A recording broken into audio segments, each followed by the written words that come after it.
इस घोड़े को ज्यादा दिन अपने पास रखना खतरे से खाली नहीं है। इससे जल्दी ही बेच देता हूँ, कहीं पकड़ा ना जाऊं।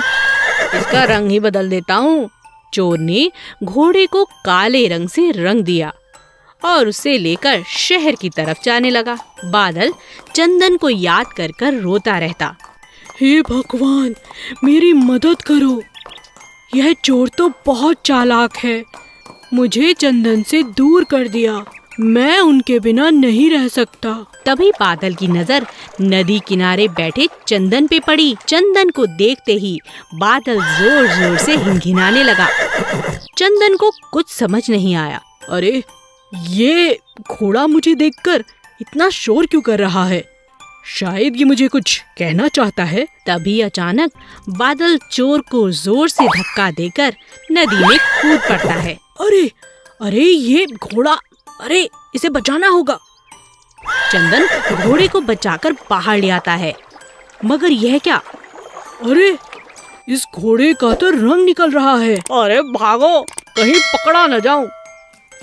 यह सब देख चोर दुम दबाकर भाग गया। चंदन अपने घोड़े को पहचान जाता है और बादल अपनी समझदारी से अपने मालिक के पास वापस पहुंच जाता है।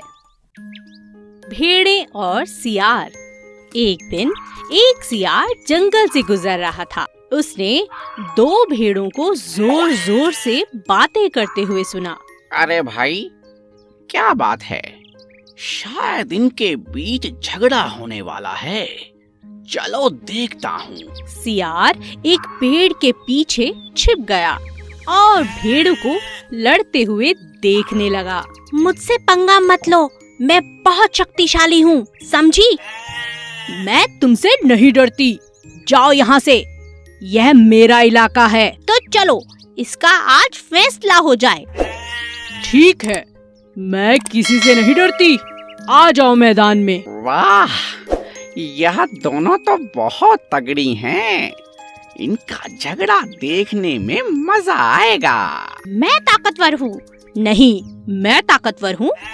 तुम हटो यहाँ से, ये मेरा इलाका है, मैं ताकतवर हूँ। हट जाओ, आज मैं तुम्हें छोड़ूंगी नहीं। दोनों भेड़ों में जबरदस्त झगड़ा होने लगा। दोनों बुरी तरह से घायल हो गईं। उनके शरीर से लगातार खून तक बहने लगा। सियार ने इस बात का फायदा उठाने की सोची। लगता है दोनों लड़ते लड़ते थक चुकी हैं। मैं इन्हें अपना शिकार बना सकता हूँ। दोनों भेड़ों को लड़ता देख सियार लालच में आ चुका था।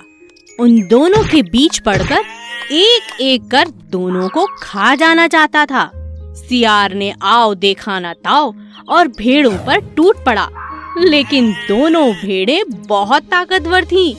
उन्होंने सियार की जमकर धुलाई कर दी। हे भगवान, मैं सोच रहा था कि दोनों को एक एक करके कई दिनों तक खाऊंगा, लेकिन ये तो मेरे ही पीछे पड़ गई। अरे छोड़ दो मुझे, मार ही डालोगी क्या? अरे छोड़ो, अरे दोनों भेड़ें बहुत ताकतवर थीं। उन्होंने सियार की जमकर धुलाई कर दी, जिससे सियार वहीं ढेर हो गया।